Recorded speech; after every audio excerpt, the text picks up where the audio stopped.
In a world of 350 billion movie podcasts,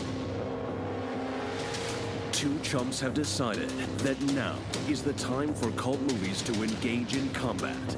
Disagreements will be had, blood may be spilled, and voiceover artists most definitely will not be paid. This is Cult Film Face-Off. Hello and welcome to episode 22 of Cult Film Face-Off. My name is Chuck Roivers. With me, as usual, is Nick Leonard. That's a lovely, lovely voice. This episode, we're going to be looking at two films starring the late Bill Paxton. Bill Paxton passed away just last month, late February 2017. He was a much-loved and persistently undervalued actor who has left behind a great and iconic roster of films and performances. This episode could have been about many, many things. It could have been Aliens vs Predator 2, Near Dark, obviously, Trespass. I mean, there are loads of films that we could have included. But my first instinct for two films to pair up for an episode were also the two films that the Guardian critic Peter Bradshaw selected when he did Bill Paxton's obituary. So we're going to be looking at two very well-regarded crime movies from the 1990s, both co-starring Billy Bob Thornton and both set in rural America. We're going to be looking at One False Move from 1992 and A Simple Plan from 1998. But we will start off with One False Move from 1992, directed by Carl Franklin. After the robbery of a drug dealer goes violently awry, a trio of dangerous and unpredictable criminals flees Los Angeles for a pastoral city in Arkansas, where an eager-to-please young sheriff lies in wait. One False Move. There was no fear in Star City, Arkansas. No murder.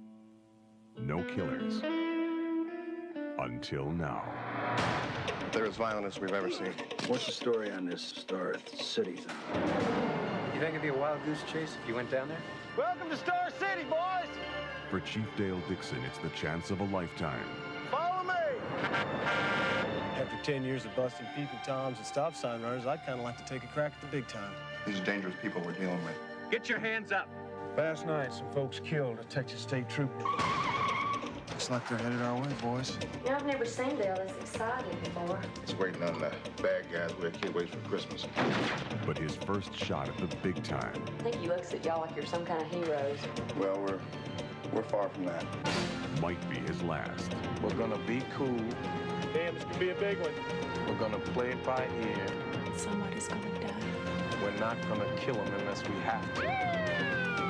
Sometimes the difference between living and dying is one false move. Okay, so One False Move. Have you seen this film before? I've never seen One False Move. What did you think? So One False Move starts off with a really hefty, violent, disconcerting opening scene. Horribly nasty. Like, I wasn't prepared for it. Yeah, it's horrible. It kind of grabs you by the throat and doesn't let go for the first 10 minutes of the running time. Yeah. Yeah, a great visceral start to the movie. Have you seen it before? I saw it when it came out.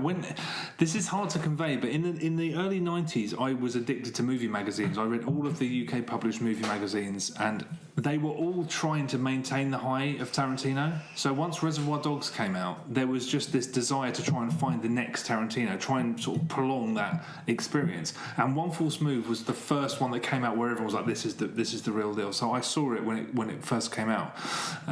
So have you seen it since? No. I saw it then, loved it, absolutely loved it, and I haven't seen it since. So what do you think now? I actually think it's kind of lost a lot of its power. Very straightforward crime stories like this have been told so effectively and so absorbingly since, especially on TV, that this never quite had a grip on me the way that it did back in the day. Because when I saw it originally, I did think it was a near masterpiece, and now it kind of ambled along and then stopped, and I thought it was very well made. It was engaging enough, but it wasn't as powerful. Aside from the violence, which it uses violence very sparingly and very effectively, but it never really gripped me in the way that I remember it doing back in the day. What did you think? Bill Paxton is really fantastic. Really great. Yeah. He's a local Arkansas cop who has got aspirations, and this is his big chance that these these city cops have come to his town, and he sees that this could be the launch pad for the rest of his career. There's a scene which I absolutely loved where he's basically cooking a barbecue. His wife's there, his child's there, and there's just a brief moment that lingers on his face where he looks so proud. It's literally only about a second, right? But you're just like, yeah, he's absolutely conveying that. I love that. Yeah, it's an interesting film. I was engaged for the entire film, and I thought it was really interesting that they had the juxtaposition of these two killers that are on the run, and the relationship between the trio who are on the run, and the city cops, the two city cops who are kind of bedding in Arkansas. I like the way it was flipping between the two. I thought that was done really well. It just seemed to for me, it started off really hardcore and really engaging and really violent, and there are certain scenes which have violence which is quite shocking. But there seemed to be, there was moments that were kind of wasted with drama. Like, once they've left the car lot, they look at a regional or a national newspaper which has their mug shots. I mean, he's in the car with his co-conspirator who has an IQ of 150, but they go, well, let's change our appearance. Yeah, How about you even take your glasses off and I get rid of my really stupid ponytail? No, we're just going to rock around that any state trooper is going to recognise us. So there were dumb things in this movie which didn't bode well for me, to be honest. I think it's aged quite poorly, and the thing that I found really strange about this is that crime films that are as unsensationalised and so lacking in artifice as this were kind of lacking. They were kind of scarce back then, and now they are not scarce. So I felt like I was doing it kind of a disservice because I could not work out whether it was so derivative of the films that came before it that I was more aware of that now, or whether it itself was so influential and it's been constantly bettered over the years. I couldn't work out. It was such a strange situation because I felt like I'd seen variations of this story before, but I can't work out whether it was films that I'd seen since that were made before or after. It's a weird. The thing is, though, it's not just film; it's television. Yeah, television is the main one. What kind of, comparing this to television, is that you have series which take 12 episodes. This actually could have been turned into a long series.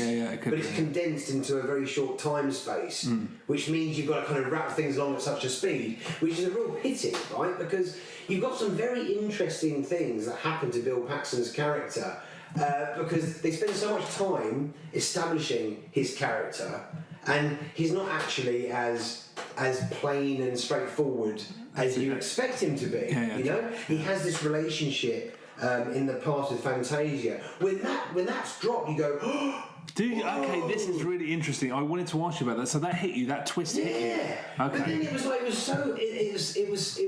was so much at the tail of the film, it didn't give it any chance to be fleshed out. It was kind of like, let's drop that bomb, and then literally within 10 or 15 minutes, inevitably, what happens, it descends into the inevitable shootout between the Outlaws and Bill Paxton, which was kind of a signpost that we were always going to get to. True. But I was disappointed that we didn't have some more time to flesh that out, because he was really conflicted in what's going to happen to him and his family, and it was just literally a couple of scenes before the finale, and I was like, oh, that's a pity. There's more to this character. He's not squeaky clean Arkansas cop. But I think the whole thing about Bill Paxton's character is that it was his downfall. His downfall was his eagerness to please these people and to prove that he could take down these killers on his own. That's why he didn't. He could have called the police and had backup there. But that was never going to happen. No, of course not. Because and that's the downfall of his character.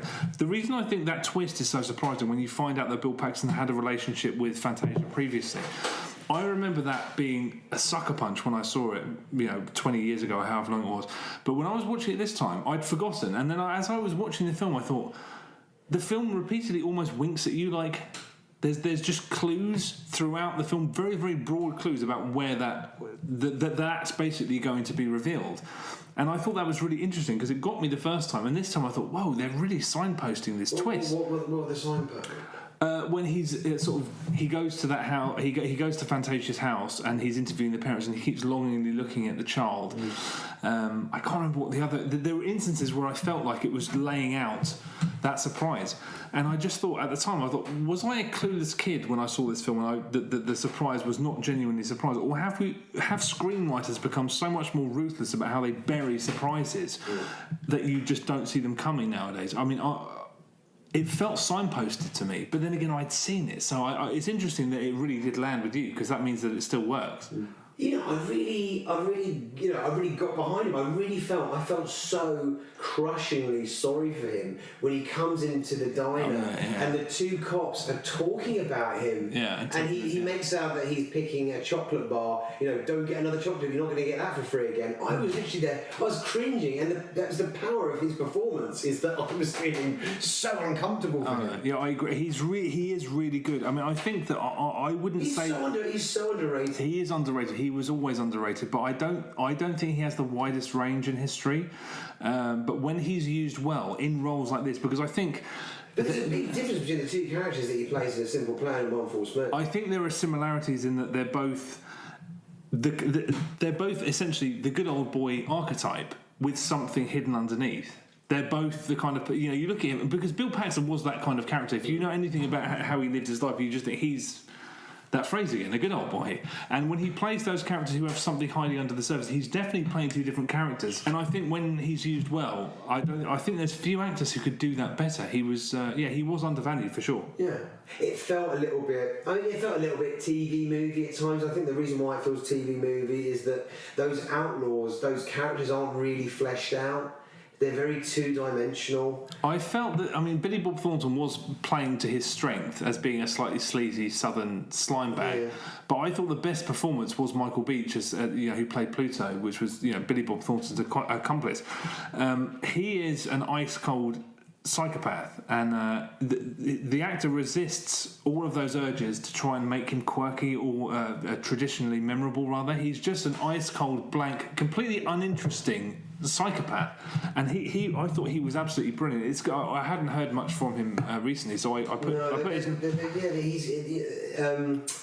Pluto, which is Michael Beach, and Fantasia, who is Cindy Williams. They just basically television, and they've not really... Well, Michael Beach has had a really solid career. He's been in a lot of high-end television for the best part of a decade. But television actors... Yeah, but that's where actors live, basically, now. I was just... he's so good in this that I just thought... He's not in... Yeah, but you'd think he'd go on to do some more films. Not necessarily. Some of the best actors in the world are doing American television. Mandy Patinkin just does American television. He's one of the best American actors there is. So I think that it was just heartening to see that someone who's that good has had a really, really solid career in American TV. My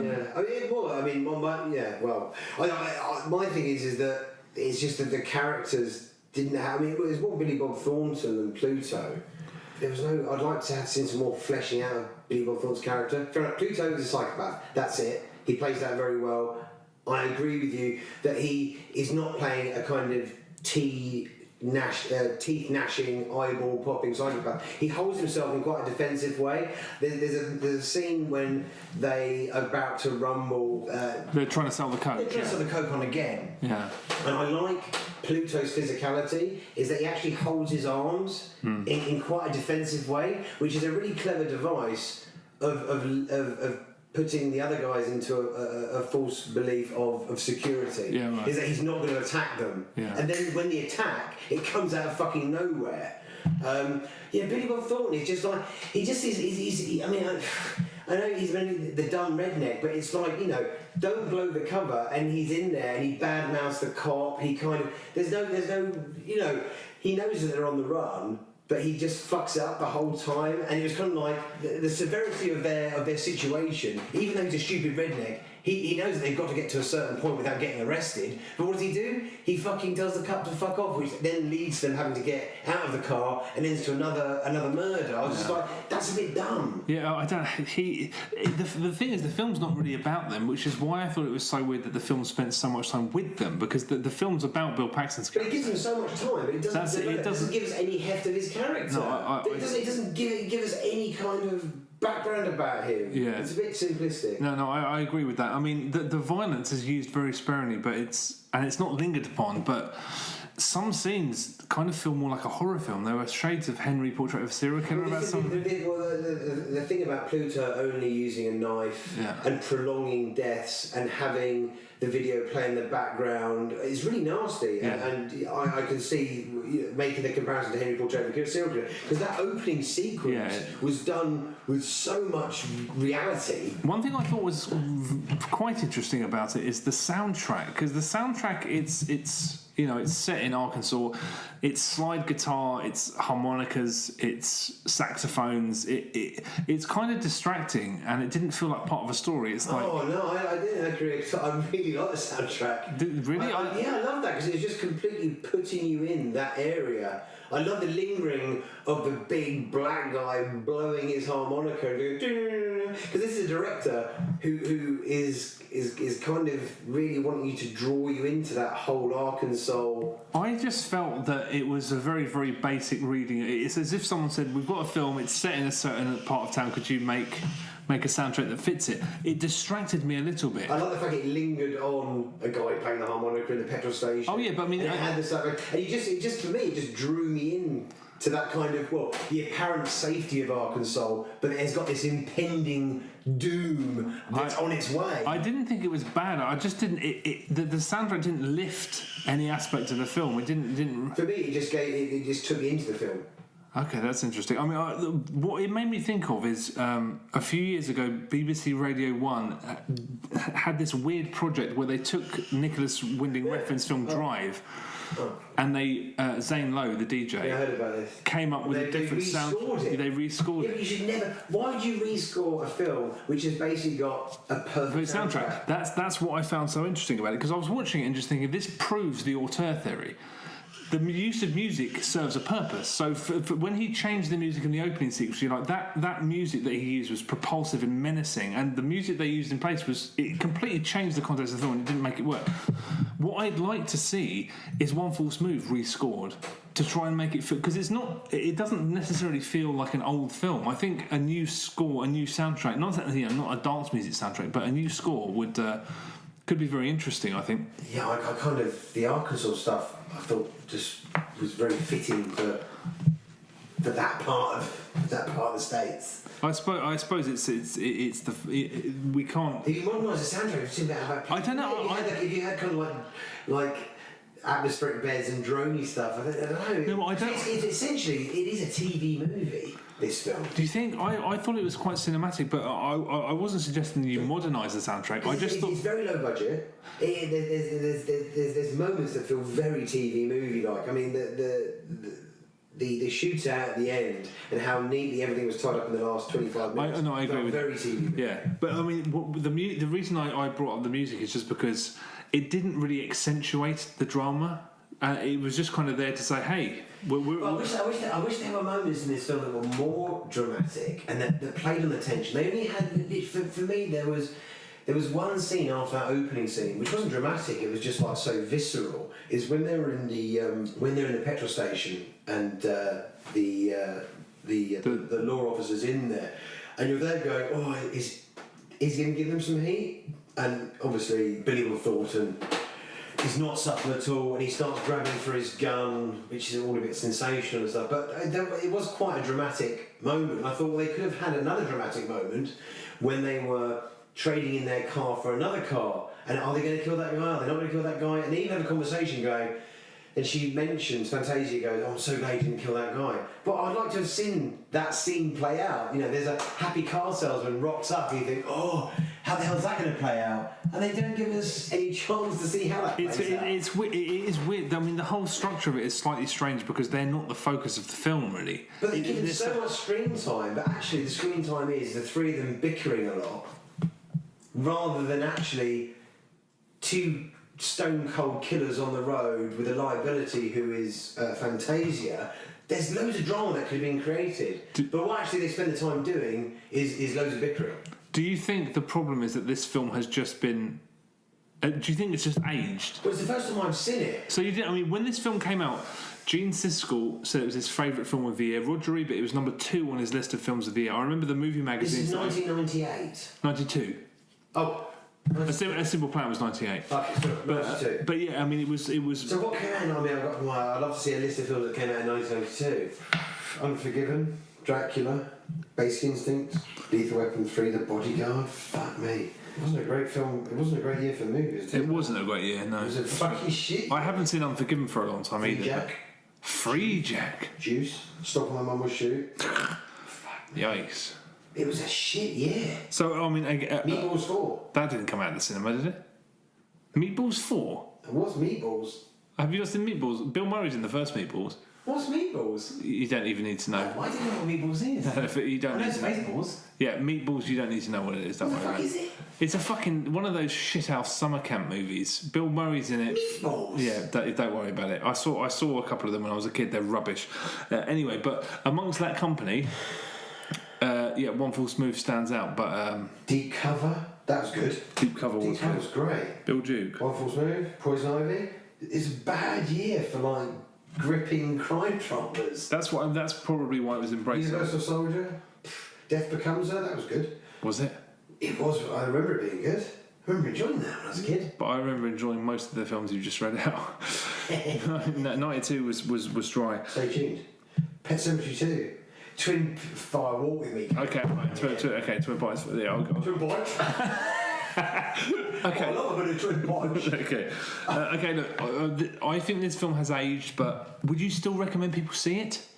By and large, I enjoyed watching this film. It was enjoyable. I think it's a good film, not a great film. I think time has been unkind to it, but I kind of wish Billy Bob Thornton would write more scripts because his hit rate is pretty high. And for me, watching this, seeing Carl Franklin's earlier work before he did Devil in a Blue Dress, which I really like. Yeah, and he's someone who's gone on to have a stellar career in TV. He's not been making movies, but he's been making really, really high-end television.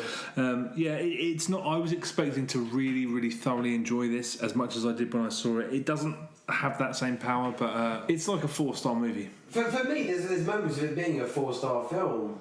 But there's things that drag it to a 2-star film, so my average is a 3. Yeah, I was really surprised watching this because I was expecting a masterpiece, and I don't think it's that. But anyway, okay, right. Should we move on? Yeah, on to the next. Okay, all right. Well, next film we're looking at is A Simple Plan from 1998, directed by Sam Raimi. On a bitterly cold afternoon in a snow-capped Minnesota suburb, 3 acquaintances happen upon a bag containing over $4 million and desperately try to maintain the not-so-simple plan that will allow them to keep it. A Simple Plan. That's an airplane.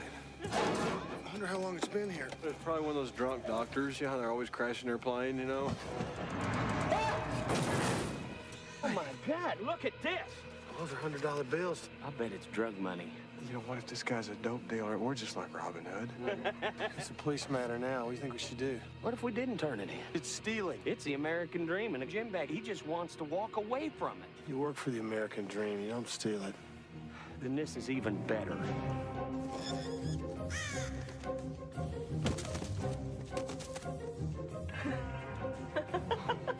$4 million. Look how square it is.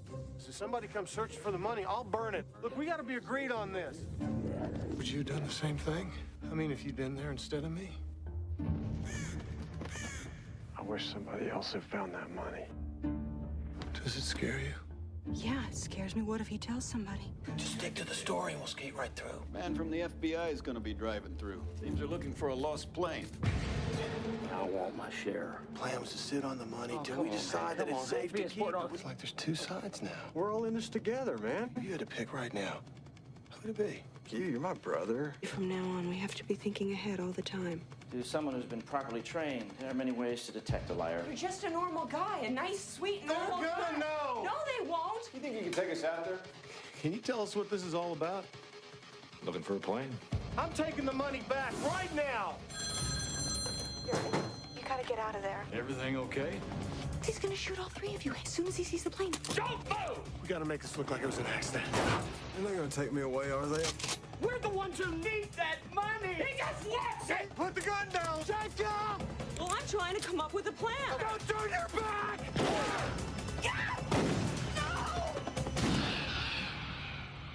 Okay, so A Simple Plan from 1998. I had not seen this before, had you? No, I've never seen it.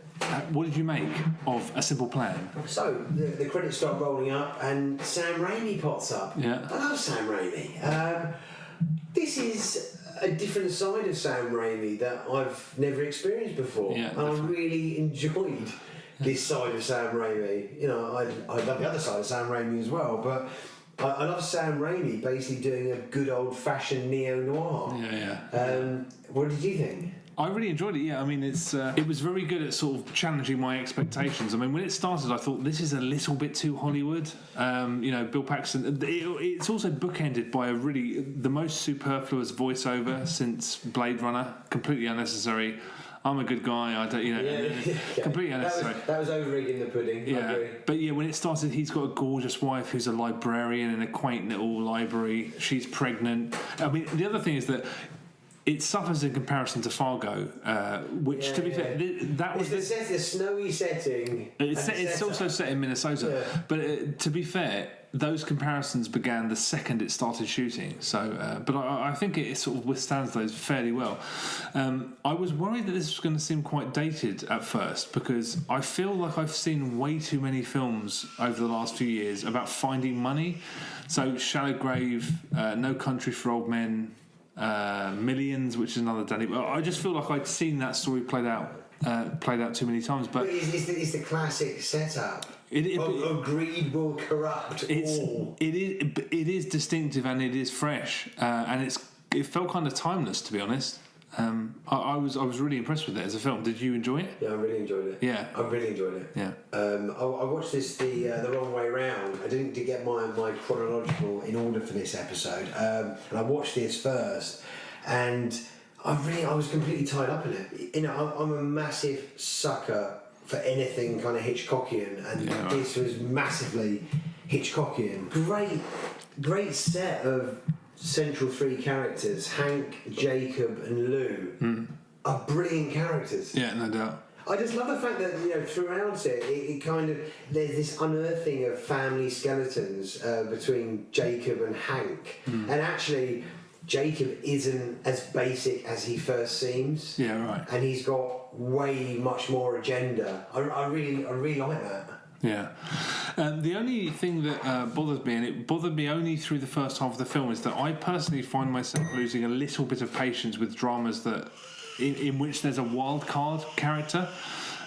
So Billy Bob Thornton's character for the first half is kind of like, he reminded me of Richie Aprile from the second series of The Sopranos, in that he's just a manufacturer of drama. Yeah. Even when the character is acting as a sort of a conduit for someone else, it's all hard left turns. It's all just bang, surprise, surprise. Why did that happen? Oh, well, Billy Bob Thornton's character is unpredictable. You know, why did he decide to do that? Well, who knows? You never know. I was conflicted by this because it was kind of like, okay, is he a guy that the town sheriff realises is a bit simple and a bit basic? But then he shows cunning that is well beyond somebody who is the local retard. Yeah, I agree with that. Yeah, he reveals himself to be far much more than people would expect of him, but it just kind of, his sort of volatile nature kind of blunted the edge of the twists in the first half, because he just kind of did things because... Well, him suddenly getting the crowbar and beating that guy over the head. Yeah, you just thought... Well, that's lazy screenwriting to me. What's the answer? Why did that happen? Because who knows what that guy's going to do? A guy that is so volatile that he would actually smack someone over the head is somebody who is seriously mentally ill. Yeah, of course. But then he so got his game together when he could fool Lou, his best friend, in a scenario where he was going to get tape recorded to confess. Yeah. So for me, that didn't sit too well with me. That kind of stopped happening in the second half. The first half I found a little bit exhausting because it was just like bang, there's a twist. Why is there a twist? Because that character's volatile. I mean, okay, it's interesting how we both gone very positive, but there are a couple of holes that need to be addressed. And the other hole for me is Bridget Fonda's character. No. And how harsh her transformation was. No. It was so harsh. No. But from being the happy kind kind of librarian. So suddenly being the most conniving. This is how this is going to play out. I thought her performance was absolutely brilliant, and I thought it was the best thing. I'm not questioning. No, but I'm talking about her character's motives. You did suddenly flip to being so conniving and so that just you did not need to. You didn't. Her performance is so good that I felt that I didn't need to join the dots about what had got her to her position. Whenever her and Bill Paxton speak, she just unloads plans on him, like they'd been bottled up since they last spoke, and all she's been thinking about is these plans. And it's one of those great performances where I just started piecing together her character, because you can imagine her sat at home with a newborn baby, reading trashy detective novels or watching shit TV, and you can also imagine the time that she spent kind of dutifully convincing herself that she's happier than she actually is.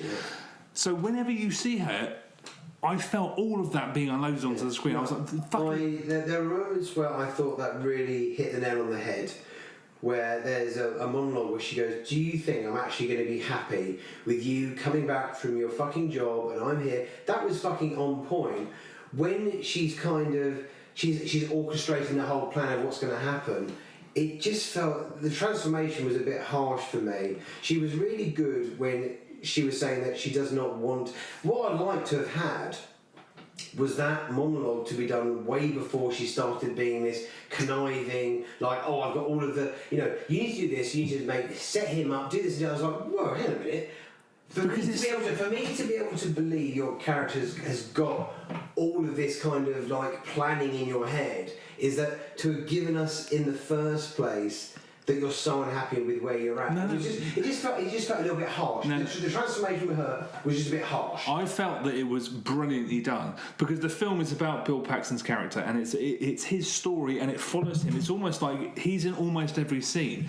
And when he comes home after several hours each time away from his wife, she just unloads all of this stuff, and you're just like, she's just been sitting there stewing, thinking about this, spending all of her time, and then she just every time in the first 3 scenes or 4 scenes she's in, after they find the money, she just spews what's on her mind at Bill Paxton. I was like, that's great. We could have sat and watched footage of her sort of tapping her thumbs, maybe getting ideas from some trash that she's watching on TV, but you didn't need that. It was just, I thought she was the best thing in it by far. What I enjoyed in this was the fracturing of the relationship between the two brothers, because you think initially that Hank and Jacob are really tight, but they're actually not really. They're not tight at all, They're not tight at all. And I thought it was really interesting how that relationship gradually fractures throughout the whole film, and the animosity that they have. That basically is, Lou is the sounding board who basically just throws fuel on the fire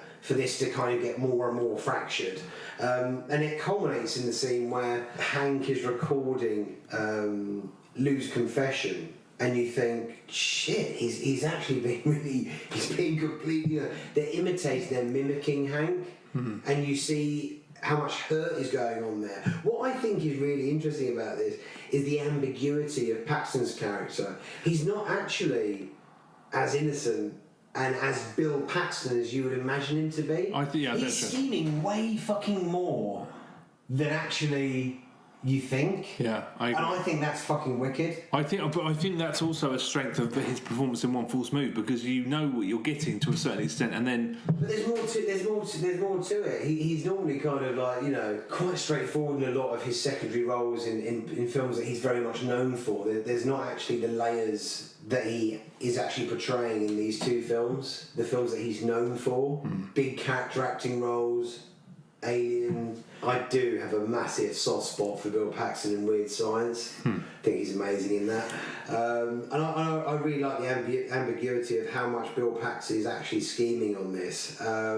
It's a great movie, and I would recommend it to people. Yeah, I mean, I had all of the issues that I had in the first half just kind of dissipated when I got completely wrapped up in the story. And one of the benefits of, like I said earlier, at the beginning I was like, this is too Hollywood. They've got, the idea of this sort of very, very traditional idea of what perfection is. That kind of really, really makes you unprepared for how unbelievably dark it gets, and it really does pack a wallop when you realise where it's going, and when it does sort of end, it really does pack a punch. But I love the fact that when you think it can't get more darker, it gets way more darker. Yeah, no doubt. I love that. Yeah, it is a terrific film, really. I mean, for all of the problems that I had with it, I thought it was really great.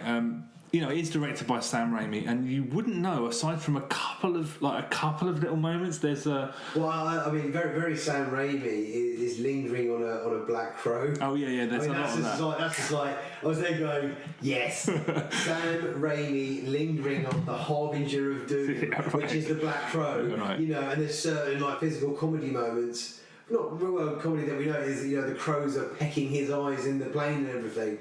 There's also there's a very very sudden, almost cartoonish kind of ragdoll shotgun kill, which I was like, that look. I mean, oh god, yeah, that could be almost amusing. There's a couple of random crash zooms, and although it's obviously it's very different from almost all of his other films. It's up there. I just love the fact of seeing Sam Raimi doing a complete departure for what he's known for, and doing it really strongly. I mean, as a drama, first and foremost, it really works. It's up there with his best. Aside, Evil Dead 2 is on a plane of its own. But I mean, aside from that, it's something else. It's definitely a film that gets better as it progresses because it relies less and less as it goes on slightly cheap things like the volatile, Billy Bob Thornton's volatile quality. It relies on that less and less, and it leaves a lot of questions unanswered. Part of the brilliance of the finale is that you have no idea. When the finale happens, you have no idea if Bridget Fonda's big final revelation is her paranoia or whether it's actually the truth when she reveals that she phones him up and says that guy is not an FBI agent, he's someone else, and you're just like, that could be all in her head. And those things don't happen so much in a way it's a fantastic directing job because you think you're getting something and you get given something completely different, and it ends so strongly. The second hour is so strong that all of my issues kind of sort of evaporated, really.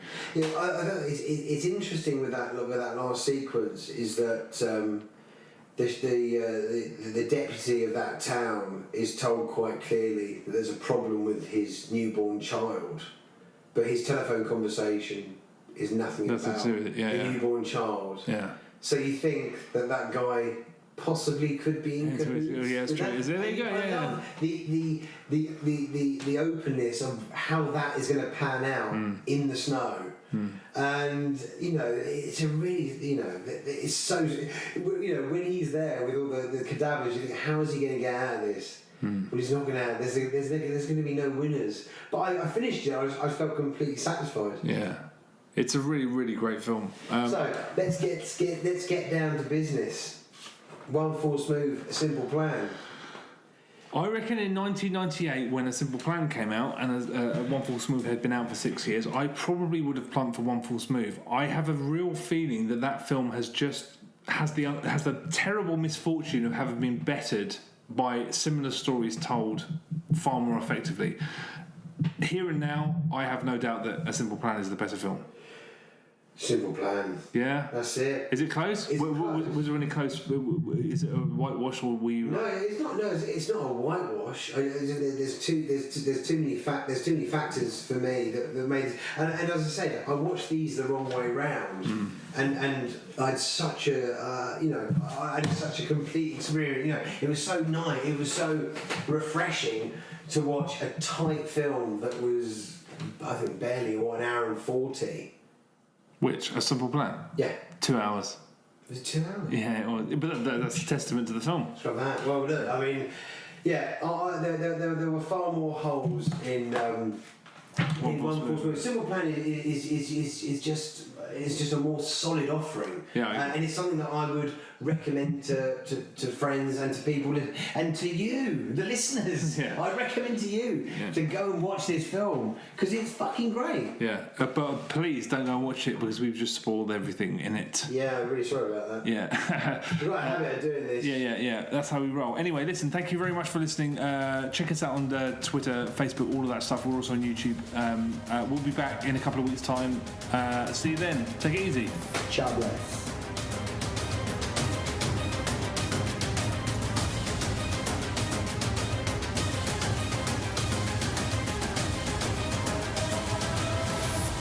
Cult film Face Off.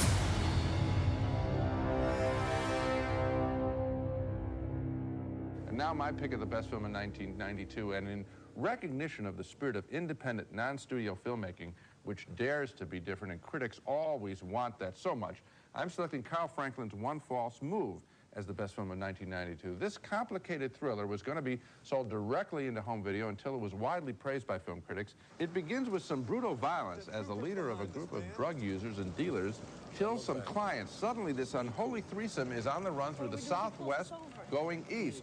They're being chased by three very different cops, two from Los Angeles, and their host, an Arkansas bumpkin played by Bill Paxton, who will turn out has a buried relationship with one of the druggies, played by Cinda Williams. Each of the six characters is well written and played. The quiet, intellectual black killer played by Michael Beach is particularly striking.